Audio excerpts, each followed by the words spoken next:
قبل ما نبدأ صلى على النبي. وقصتنا النهاردة عن شيطانة بتدخل جوه جسم قاضية وبتعاقب المجرمين، وده بسبب غلطة عملتها في العالم الآخر. فيا ترى تنفذ مهمتها ولا لأ؟ ده اللي نعرفه. بس لأول مرة تشوفني اشترك في القناة يا زميلي، وما تنساش اللايك والسبسكرايب والشير. ويلا نبدأ. الجزء بيبدأ مع الشرطة اللي اكتشفت مون سون، واللي بيكون وصل ومش عارفين ده انتحار ولا لا، بس بيلاقي الرسالة مكتوب فيها ان اخوه ابوه قتلوه. فبيروح يحققه مع جاي اللي بينكر ان قتل اخوه، وانه في اليوم اللي اتقتل فيه كان هو في البيت على الرغم ان كاميرات المراقبة مش موجودة، وبيفضل ينكر ان قتله ومش محتاج يقتله بنفسه اصلا. فجونغ بيتحقق معاه وبيجيب اللي مع نفسه عشان ما عرفش يربيه، وكالعاده بينكر ان قتله برضه. في المقابل كان غيولي وجو بيكونوا بيفرحوا، فهنا بيشوفوا اللي حصل وانهم يعرفوا الحمض النووي بعد 3 ايام ويوم الدفن، وهم بيكون لسه سرحان اساسا. فبنيجي اليوم العزا مع وصول كان ليهم، وبتروح تضايق في جاي وبتعرفهم في ان اللي كان بيزعجهم مات خلاص وبلاش يمثلوا علشان هما كانوا عاوزين يخلصوا منه اساسا. فبيروح يودعوه، وجونغ اللي بيمثل وبيبكي كتير عليه، وجاي مستغرب منه اصلا. فبيعرفوا ان الجثه اللي كانت في العربيه مش جثه سون، وبكده سون هو لسه حي زي ما هو واللي بيفكروا باللي حصل. وفجاه سون بيجي ليهم وبيخلي الكل مصدوم علشان ناوي يسلم نفسه. فبيجي خبر لجونغ ان سون لسه في مركز الشرطه، وبيتصدم هما الاتنين، وبتكون مفاجاه لهان انه لسه عايش. فهم بيروحوا مش بيلاقي كانغ في المشفى، وبتبعت له وبتقرر في انها تقابله. فبيروح جاري علشان كان قلقان عليها جدا، وبتعرفوا ان سون لسه حي علشان هو عنده دليل للجرائم اللي بتحصل. وبتفتكر وقت ما راحت له وتفاجئ منهم اساسا، ورفضت انها تضربه، بس هي قررت استغلال سون علشان يمسكوا في جاي واللي بيدوروا على الصندوق اللي فيه خنجر اللي جاي القاتل بيستخدمه. وبيتبسطوا بشكل كبير وبيسيبوها مع سون اللي بتروح تسأل هو خاص بمين، ابوه ولا اخوه. وبيكون خايف يقول اي حاجه لا يموت زي امه علشان هو هرب عشان يحاول يبرر كل اللي حصل ده، وعايز يروح لقسم الشرطه ويسلم نفسه ويعرفهم مين هو جاي، ابوه ولا اخوه. وده لو عاوز ينتقم لموت امه، عشان لو ما عملش كده واحد فيهم هيقتله. واللي بتخلص وبتمشي مع ليه وجو، ومش عارفين هو يقدر يعمل كده ولا لا. فسون بيفتكر كلام كانغ انه يطلبوا مساعده من ابوه واخوه، لو ساعدوه فمش هتجبره على حاجه، ولو العكس فيروح ويسمع كلامها. ولما بيكلم جاي بيوافق انه يساعده، بس في الحقيقه بيكون بيتفق مع جونغ عشان المفروض كان يقتلوا مع عمه من زمان، وبيتمنى موته فعلا. فبيكون واقف مستني العربيه اللي بتجيله دي، وبيركب معاهم وبيمشي على طول وهو خايف وماسك الفاس اللي معاه ده، ومش عارف هما يروحوا فين، ومش بيوقفوا العربيه وبيقرروا يمسكوه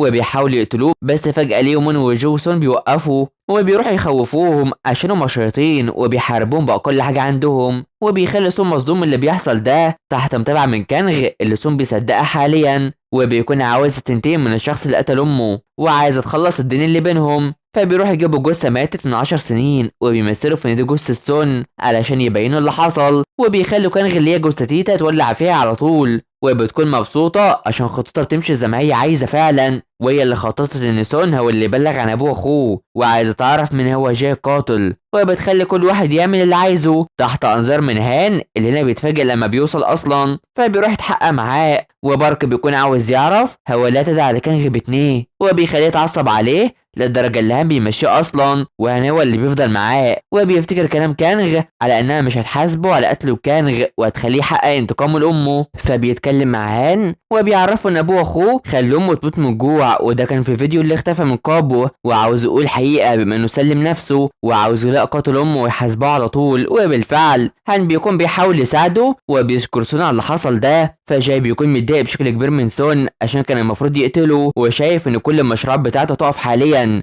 وعاوز ان سون يطلع ويكون معاه باي طريقه عشان يخلص عليه. وبيعرفوا انه سلم سلاح كان معاه، وبيخلي جاي مستغرب وبيروح يضرب مساعده علشان يعرفوا كل حاجه حصلت، وبيضحك ومش مصدق ده. فبيروح يجيبوا ان جونغ قدم رشوه عشان تطور المنطقه وناويين يخلوهم مرتبكين، وبيكون هنسرب اللي بيحصل علشان جاي يرتبك ويلاقوه اسرع. فجاي بيروح يتخانق مع جونغ عشان هو متعصب كتير بما ان سون عنده دليل وشايف انهم شريكين، بس جونغ بيتخلى عنه علشان هو اللي عمل ده بنفسه ولازم يتحمل تمن قراره. هو بيخليه يضحك وهو مذوب بشكل كبير، وبيعرفوا ان لاقي كل يوم في منطقه وانغ تشون، وبيخليه يروح يتعصب عليه وبيروح للمكان السري بتاعه. ومن الواضح ان جونغ هو ستان ومتخفي اساسا، وبيروح يشوف الجثث اللي موجوده دي ومش عارف مين اللي دخل في المكان ده، وبيفتكر كانغ وهي موجوده وبيتصدم وبيضحك كتير علشان عارف انها شيطانه وتعرف تدخل هنا. وبيروح هو متحفظ بجثه مراته وبيقرر يخرجها قريب، وبيضحك جدا، فبيطلع وجاي بيتضايق عشان الفاس مش موجودة، وبيعرفوا ان كانغ هي شيطانة وعاوز يقتلها بس مش هيعرف،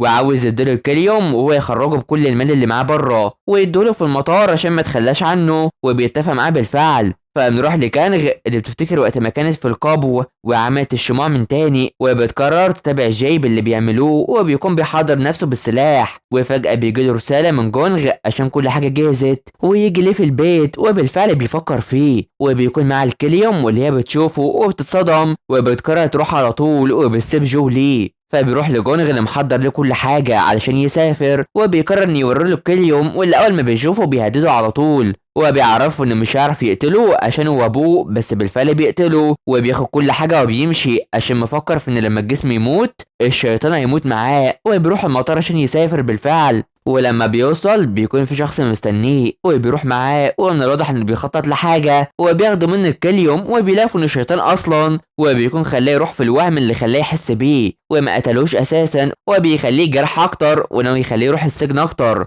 وبياخد الكليوم وبيمشي على طول، وجاي بيكون مش عارف يعمل له ايه. فالشرطه بتعرف ان جونغ هو اللي لقى كل حاجه وان هو القاتل اساسا، وبيعرف كانغ اللي راح هناك، في حين ان جاي بيكون بيستعد انه يمشي من البيت ويهرب، بس ان كانغ بتوصل على طول، وسط ما ستان بيفرح بالكليوم اللي هيخليه عايش دايما، وبيكون مبسوط بشكل كبير، وهي بتروح بيشوف كل الاجزاء البشريه اللي جمعها، ولما بيكون هيعمل ده كانغ بتوصل وبتروح تمنعه، وبتحاول في انها تقتله بس بيوقفها علشان يعرفها اللي حصل، وان كل ده مرتبط بهان علشان قبل 26 سنة فشل تمرده وهرب من الجحيم وما كانش معاه الكليوم، وشاف ان يبقى معاه دم ومال هيكون كويس، واللي جونغ بيكون بيلوم جاي على فشله على طول ومش عاوز يعترف بيه وبيديله مال وبيمشي، وده خلى جاي يضرب فيه ويقتله اصلا، واتصدم لما فاق وعرف انه قتل ابوه خاف كتير من ده، بس هنا ستان بيوصل وبيعرفه انه شيطان وهيصلح غلطه، وبيعرفه بكل غلطات ابوه وانه كان معتبره نكر اساسا، وبيعرفه انه يقتل ناس ويجمع كل جزء منهم